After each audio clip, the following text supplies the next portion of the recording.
chaotic, and it has changed my life. I'm a fan of his ever since. I love this collection.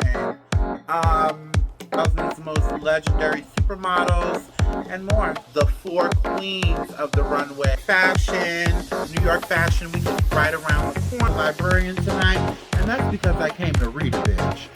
Jaja's Atelier, bitch.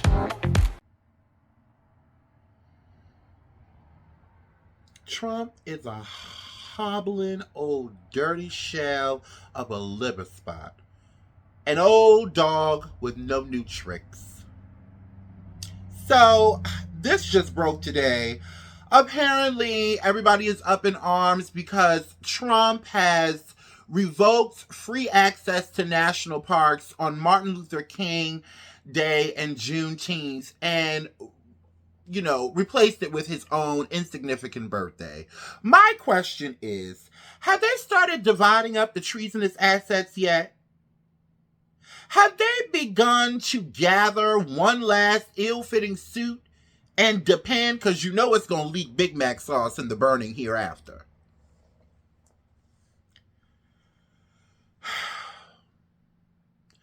Trump, you can get on TV and on Truth Social and X, Twitter, and say and do whatever you want, because that's what you've been doing since you've been in office from the first time. But to think that you are going to somehow stop Martin Luther King Day and Juneteenth, you really think highly of yourself, boo. You can kiss the blackest part of my ass. That just broke today, so I just wanted to touch on that real quick. Anyway, how y'all doing? Y'all didn't think I'd be back this quick, did you? Ha ha! Your girl staying consistent. I see y'all raising those numbers up. Hello to anybody who is new here to the channel and the show. It is your host, Jaja. Welcome to Jaja's Atelier. Make sure you like, subscribe, and whatever topic I talk about that you have an opinion on, hey, let's get in the comments, honey. Anyway, so listen. Since I just had to read Dingleberry Dawn, I want to start off the show and restart the show off with something positive. So, in case you guys didn't know, Matthew Blasey debuted his second collection for Chanel for their annual Mérite d'Art show, which was held in New York at the abandoned Bowery subway. I did do a short on it. It's the second to last short, I believe, on my YouTube channel in the short section. I gave all my opinions on the collection, but a full circle Chanel moment that I didn't know until after was, history was made as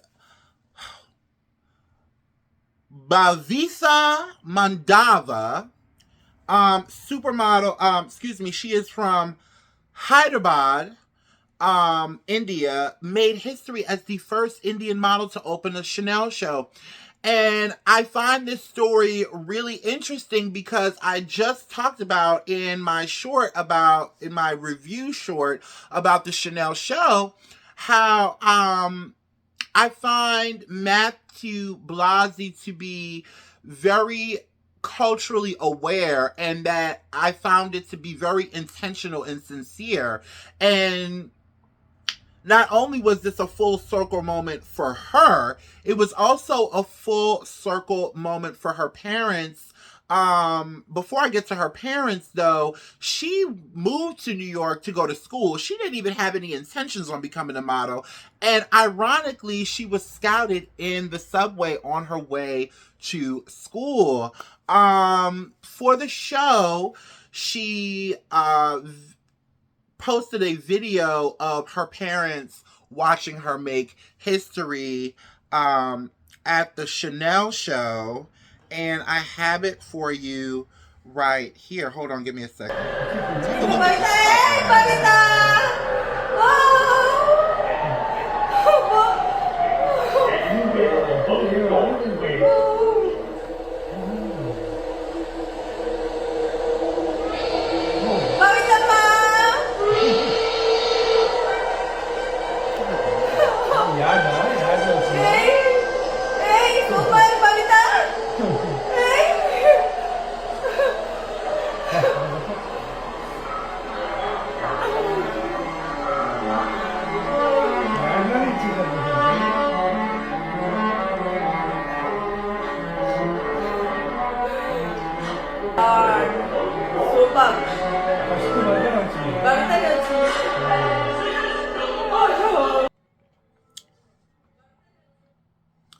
What a sweet moment.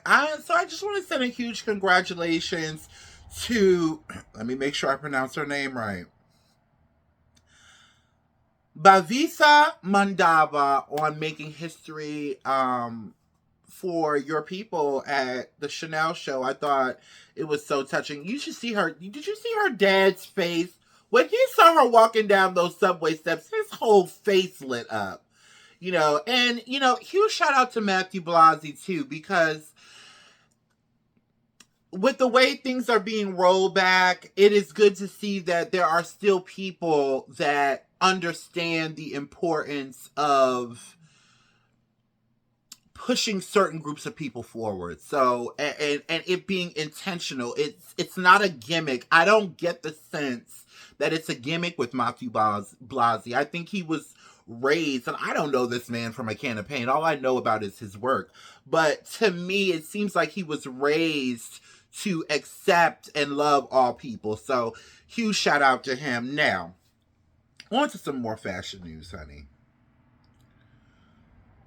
So after 7.5, 8 months, the fashion industry and Prada have decided to play white man musical chairs again with these shuffling of creative directors. And after 7.5, 8 months, according to the Business of Fashion, newly appointed creative director of Versace, the only person to design for the house outside of the first person to design for the house outside of Gianni and Donatella, is out. So according to Business of Fashion, Dario Vitale is exiting Versace effective December 12th. In a move the company described as a mutual decision under the new owner Prada Group. A new creative configuration will be announced in due course. In the meantime, the design team will operate under the guidance of Versace CEO Emmanuel Gitzenberger, the company said. The news comes just 2 days after Prada's acquisition of Versace closed. The move shows Prada Group and its controlling shareholders, the Prada Bertelli clan, sticking to their initial assessment. Vitale was never their pick for the brand, having been hired under Michael Kors' parent Capri Holdings. A warm industry reception for his debut runway show did little to sway them.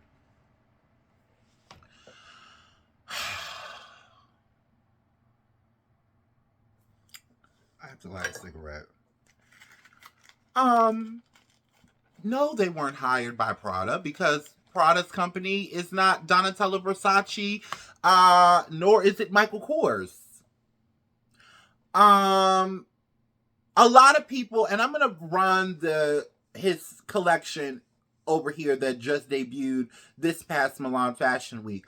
A lot of people were not feeling the collection. I'm not even gonna sit up here and lie. I wasn't feeling it upon first glance, but I'm a real fashion girl. I might not understand every aspect of the fashion business, but I do know when my eyes like something and when it doesn't, and I go back and I make sure I know what I'm talking about as much as I can. So at first glance of the collection, I didn't particularly like it. But as it went on and I watched it that second time, I was like, oh, he's starting. And I said this when we talked about it for the Milan Fashion Week wrap-up. I believe it was one of my favorite collections because he got down to the bare bones, the very beginning of Gianni Versace and what it was back when it first hit the scene in the very, very late 80s, 70s, early 80s. And I feel like once certain influencers started pointing that out, a lot of people were like, oh, because there's a lot of young people that are into fashion that don't go all the way back and understand the history, or the house principles, if you will, of these brands that have been around since before they were born. I also think that listen, you gotta give people a chance to get their footing. Versace is a big brand in the Italian fashion market. Hell, in the world's fashion market. That was a lot to take on, and I thought he did a great job. Now, sidebar, if anybody was going to go their first 7.5, 8 months, I thought it was going to be that new creative director for Jean-Paul Gaultier, even though I'm not denying his talent, but that collection was dreadful. But you have to give people a chance to get their footing. I don't understand this. Fashion is too the real mainstream. Ooh, this hair. The real mainstream fashion industry never operated on microwavable aesthetics, microwavable style, microwavable creative directors. It never operated like that, not in my personal opinion. Yes, there were designers and creative directors that in the 90s they only did 1 or 2 collections, but still, it wasn't at this fast of a speed. Damn! The ink ain't even dry on the goddamn new contract with Prada, and y'all already shifting shit around. Damn! And then also, to me, ooh, this dress is really tight, honey. It also, to me, again, and I've said this before, it just feels like these CEOs and these big dollar, contributors and owners really don't give a fuck about what the consumer wants. You're not even giving us a chance to know what the fuck we want. We'll see in a couple of days or a couple of weeks or maybe a month what white man they're going to pull out the bag next. Anyway, what else do we have here? So, Amanda Seales. I don't always agree with Amanda Seales. Sometimes I think she can be a little neurotic. Sometimes, though, I think she is spot on, and I think a lot of us find her a little neurotic and annoying simply because we've been trained to not think outside of the box, whereas Amanda Seales is like, nah, I'm way out the box. Bitch, I'm in the triangle, and I don't give a fuck. Well, she said something that I came across the other day that I found very, very, very, very interesting. Take a look.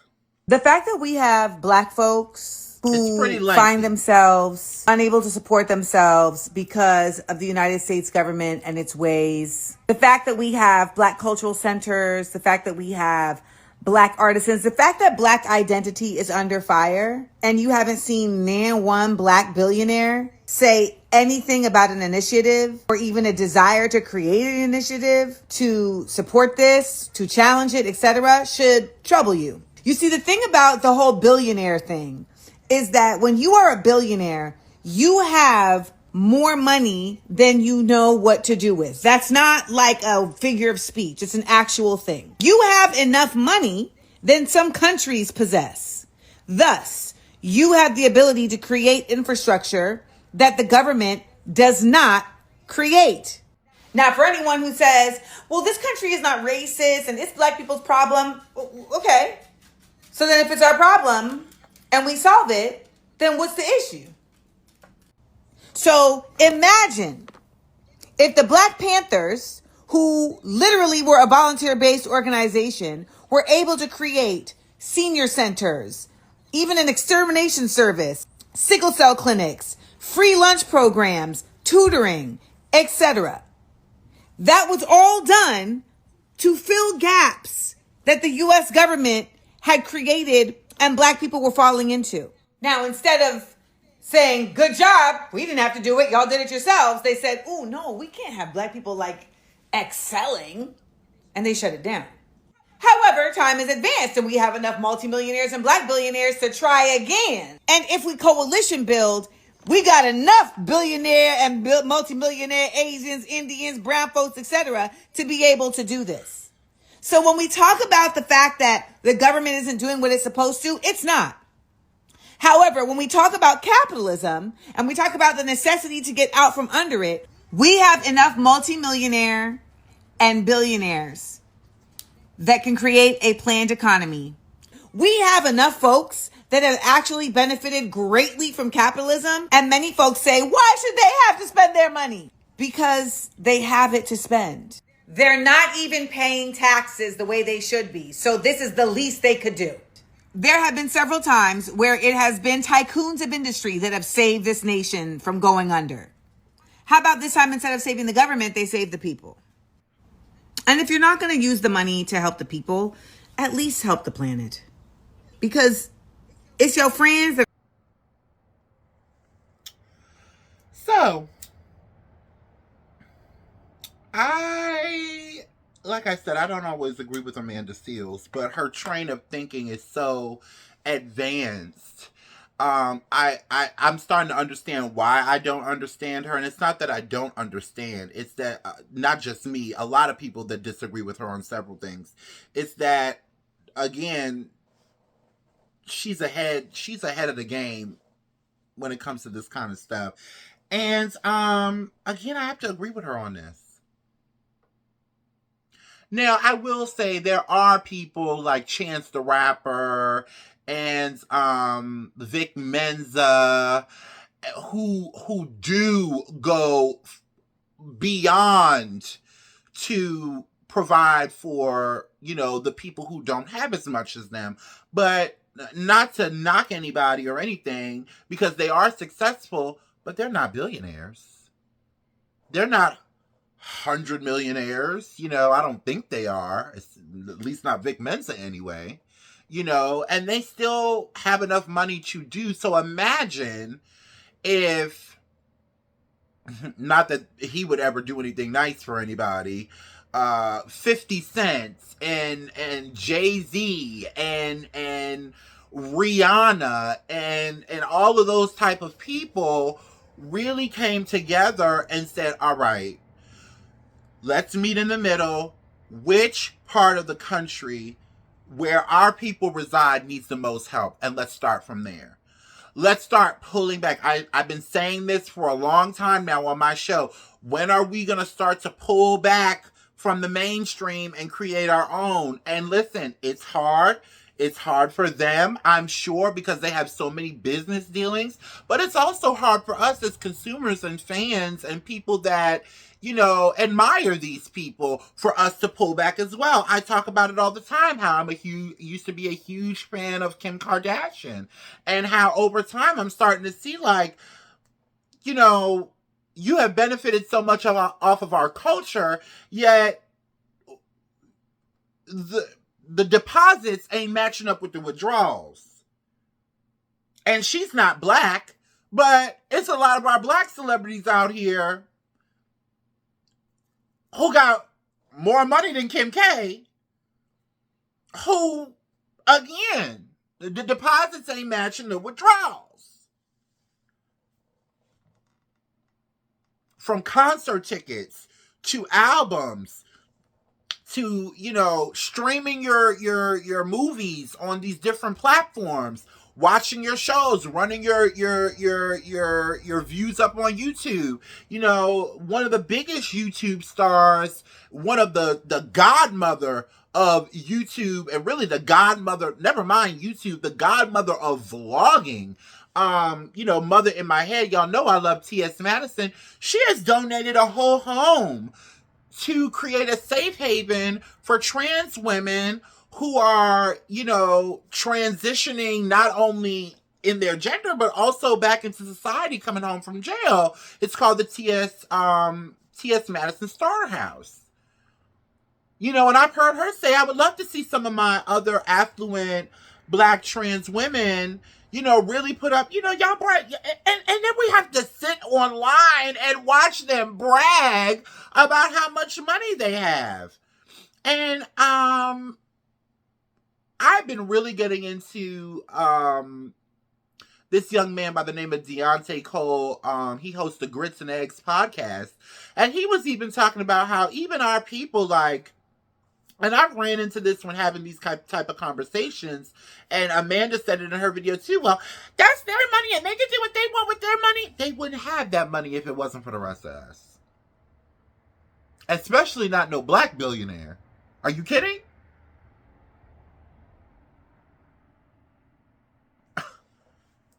Honey, I don't know what it requires to become a black billionaire in the United States, but I'm sure it ain't easy. I can guarantee you that. And I'm sure they're not doing it without the help of the rest of us. And so why not give back in a way that really, really makes a difference? Yeah, you could go to a Walmart parking lot and pass out some turkeys to homeless people, but bitch, how they gonna cook it? Yeah, you could stop in the grocery store and be like, ma'am, I see you have 2 kids. You got your EBT card. I want to pay for these groceries. How's she going to buy groceries the next month?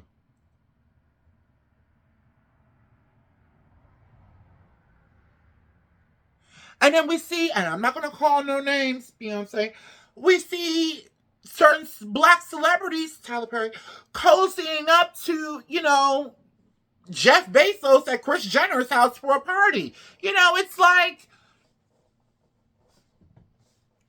come on. When you're a billionaire, like Amanda said, you have more money than you know what to do with. Why not invest that money and save the people? We have seen your mansions. We have seen your cars. We have seen your jewelry. We have seen your archive pieces. Your vintage John Galliano. Your vintage Jean Paul Gaultier. Your, first ever cowskin Hermes Birkin. We've seen it all. We've been seeing it since the inception of Instagram and TikTok. Can we see you go to a town in Louisiana and say, here's $30 million. Let's build this shit back up to what it needs to be without the help of anybody else? The Trump administration is planning on getting rid of the African American Museum. Who's gonna step up?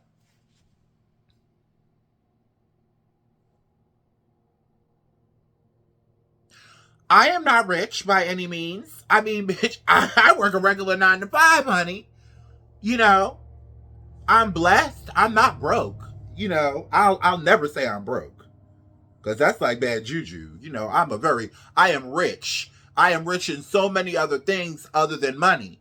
But I ain't got it like that to save no whole city. But I do as much as I can. Speaking of which, make sure you guys donate to Jamaica for Hurricane Melissa. Speaking of this, I just made my weekly donation a couple of days ago.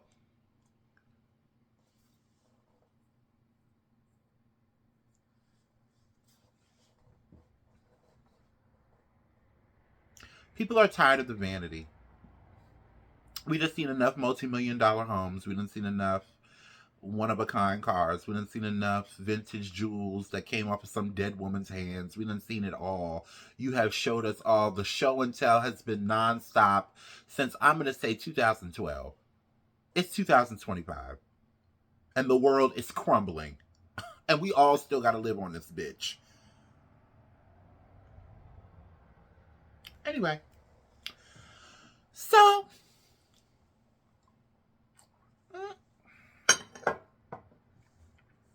thank God this is wash and wear. So everybody is talking about Brandy and Beyonce and this altercation that seems to take place backstage at their concert. So the other night, Brandy and Monica, well, let me start. Brandy and Monica are on tour together. It's called the Boys Mind Tour. They have several opening acts, including Kelly Rowland. This particular night, I forgot where it was. Was it in Houston? I think it was in Houston. Beyonce has been to several of the shows. But according to sources and Ray J, she has not once stopped to speak to Brandy. Take a look at what... Now I don't fool with Ray J like that, because Ray J is crazy, okay? But Take a look at what Brandy made her brother. I mean, what Ray J said. I'm gonna get to my opinion in a minute. Take a look at this. No, I'm just saying, like, niggas need to pull up, like, when they come to the show, come say what's up to Brandy too, Jay-Z and Beyonce. That's it, like, because, like, we big fans. We got our family in there, our cousins, and we know y'all there, and we love y'all, and we look up to y'all. For y'all to come to every one of Brandy and Monica's shows and never say what's up to B, and take all the pictures and all, I mean, it just, I don't like it. And I love you, Jay, and I love you, B. Please, like, you guys are the biggest. So I'm not going to play the whole thing. And then in the corner, you see Beyonce with Monica. I also have this other picture here after the same show with Beyonce, Monica, Kelly Rowland, Patti LaBelle, and Solange Knowles. Now, other celebrities have been to the show too, including, speaking of black billionaires, Rihanna. And she showed love to both girls. Because, you know, Rihanna don't have no beef with nobody until you got beef with her. So rumors are swirling. After this night, the rumors really started to swirl because allegedly, hold on, please tell me I have it. Here it goes. Allegedly, Brandy's Instagram got hacked, and she left these comments under Brandy's picture. That's my outfit down there. I dare you to come down here again and take a picture with me. It'll go viral. People thought this was shade. I didn't think it was shade. Well, that second one was a little shady, but I thought it was like funny, hee hee ha ha. Now, I've been seeing this for the last couple of days now, and I love Brandy. When I was coming up, Brandy was that girl. Let me start my opinion off by saying this. Well, hold on. Before I give my opinion. After the comments went up, Brandy posted this the day after and said, the @Brandy Instagram account was previously compromised. As of early morning, Tuesday, December 2nd, at this time, all access has now been fully restored. Brandy looks forward to seeing everyone this weekend at the Boy Is Mine tour. Signed, management, aka her mama, so you know it would. Brandy, I find it really interesting that your account was hacked and you were able to hack it back less than 24 hours later. That's a little strange.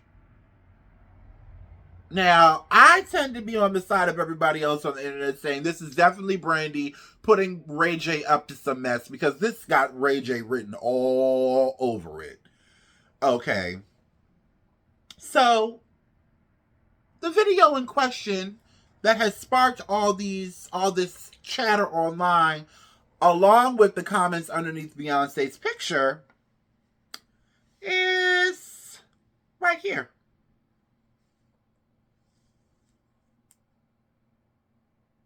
You see Beyonce, she disappears, here's Brandy. I have never seen somebody disappear that fast. But before we start, speculating and pontificating, isn't it possible that she was maybe back there waiting to speak to Brandy in her room and saw Brandy in the... Oh, there she go. All right, girl, I see you in the room. I'm turning back around. Isn't that a possibility? And why is it that we didn't hear all this when Selena Gomez and Taylor Swift was getting into it? Y'all always love it when the black girls get into it, but y'all don't ever have the same energy when the white girls get into it. Because I still want to know what the fuck happened with Pink and goddamn Christina Aguilera. Because if you ask me, neither one of those girls is giving us the full story. Somebody got their goddamn ass whooped in that studio over who was going to do Patty's big belted note on that remake. Now, as a celebrity gossip kind of a connoisseur over the years. Do you want my real opinion? Y'all know Brandy is a little messy and a little mean. You know Brandy gives a mean girl. They have been talking about this from when Brandy first got her first hit sitcom on UPN called Moesha. There was a girl that played her best friend, if you guys don't remember, by the name of Countess Vaughn. And Countess Vaughn played the fat, funny friend. But Countess Vaughn, if you don't remember, she could really sing. I mean, had a stronger voice than Brandy. And she started getting some shine, and Brandy didn't really like it. And people talking about it for a long time. In fact, Countess Vaughn left the show before, I think she left around season 4 or 5. You know, I think the season where they graduated from high school, I think that was her last season. And then she went on to have her own show, The Parkers, with Monique. We have also, in the early 2010s, when Brandy reemerged, we also saw how Brandy was kind of slick at the mouth in interviews when she was talking about other people. I've seen her talk bad about Kim Kardashian, rightfully so. I've seen her say some shady things about Beyonce in previous interviews years ago, like on the Wendy Williams show. So we're not going to act like Brandy doesn't have a history of being a little mean and a little nasty. The first scenario could possibly be maybe Beyonce is a little threatened by Brandy's friendship, very close friendship with Kelly Rowland. You know, Brandy and Ray J used to have a reality show together. I forgot what it was called. It wasn't very good. But Kelly Rowland was one of Brandy's, good girlfriends. And she would pop up on the show quite a bit. So I did some more digging. A lot of people were saying, that Kelly has over the years distanced herself from Brandy because Brandy was telling her, look, you need your own management team. You need this, you need that. And to prove it to you, I found this old clip of a Wendy Williams radio interview. This is before, Wendy on TV. How you doing? Of her talking to Kelly Rowland about this very topic. Take a look. Do I have it? Is it in here? It better be in here. Oh, goddamn. Oh, here it goes. Inspired me for this record. And so you guys aren't the same as you used to be. And let me just remember why. The reason why is because she was asking you a lot of questions regarding Beyonce and why do you support Beyonce and so on and so forth. And you don't like it when people get between you and Beyonce who call themselves your friends, because we'll do it up here, but we're just your friends for 40 minutes. So she tried to drive a wedge between you and Beyonce. Why?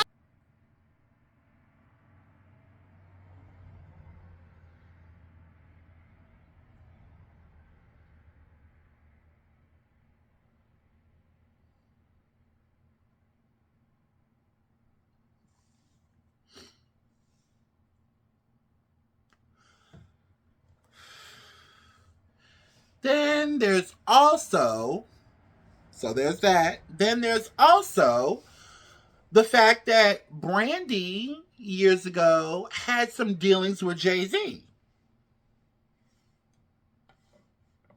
Exhibit A.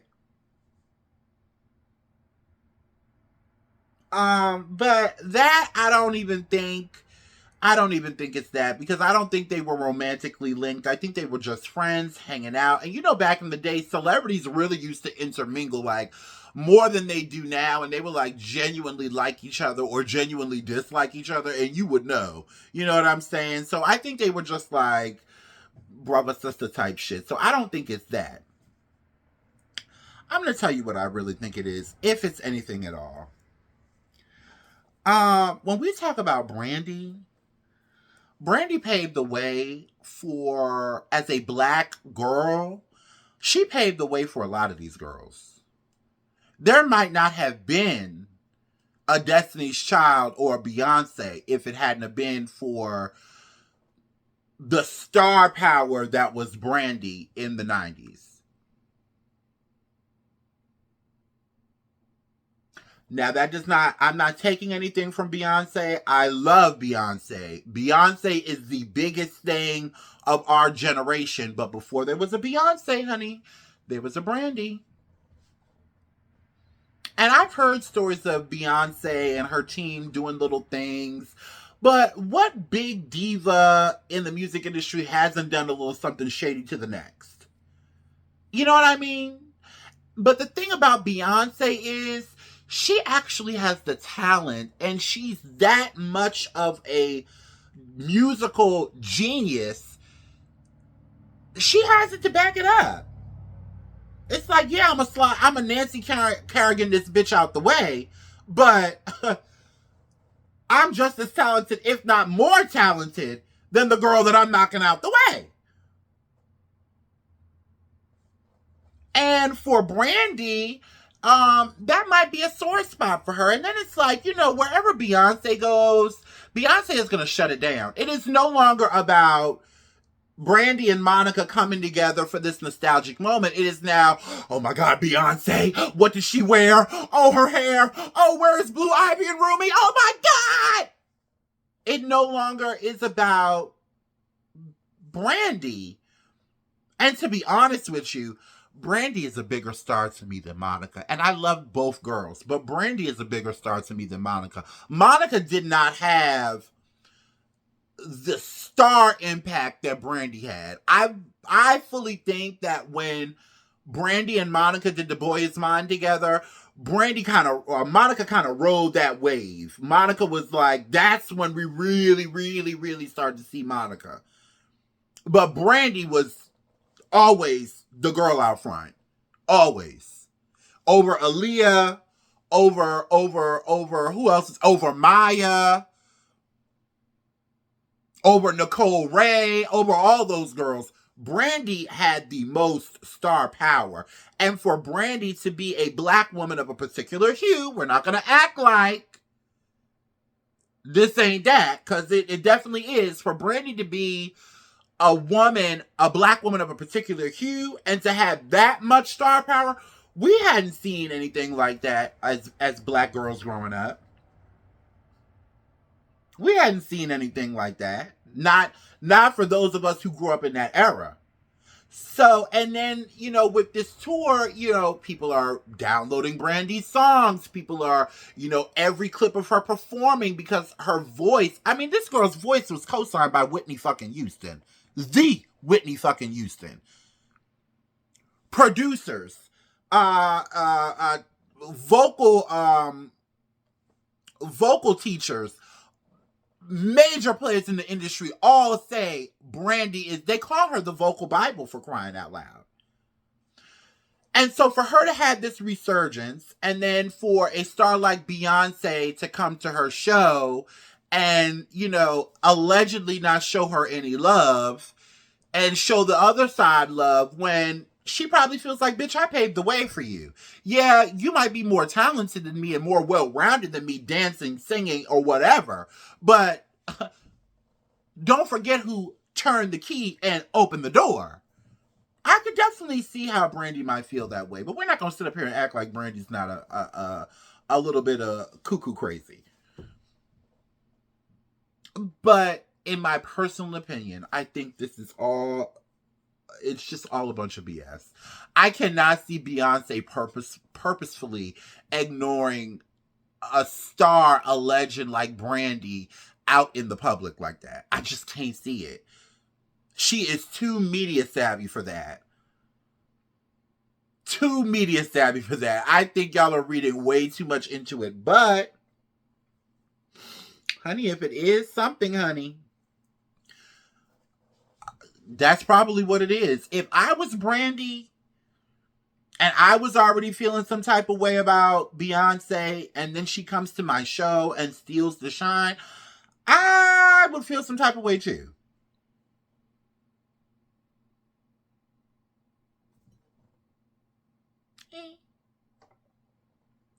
So, how much more time do I have? Oh, I got a few more minutes.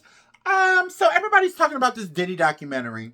I'm not watching it because it's about 50 Cent, and 50 Cent is a Trump supporter. So I don't know shit about what's in the documentary. I've seen clips, don't care. And that's not to say I don't care about the victims, but I'm gonna tell y'all this. Y'all need to stop supporting people like 50 Cent. Because this to me, and I'm just going off of 50 Cent, he is not doing this to bring awareness. He is not doing this for victims to be able to tell their story even though they are. He is doing this to shame Diddy over some petty 90s, early 2000s bullshit. And it's really disgusting. And the fact that all of y'all are watching it, like, Diddy is in jail. Cassie has her money. You know, I'm sure there are other victims that just want to forget about it all. It was a huge thing last year. And going into this year, it's about to be 2026. Let's wrap this shit up. If it doesn't have anything to do with protecting victims and letting them tell their story in an effort to help heal, let's wrap this shit the fuck up. And let's wrap 50 Cent up along with it too. Anyway. Thank you for watching, honey. I will be back in a few days. I love you. Ciao.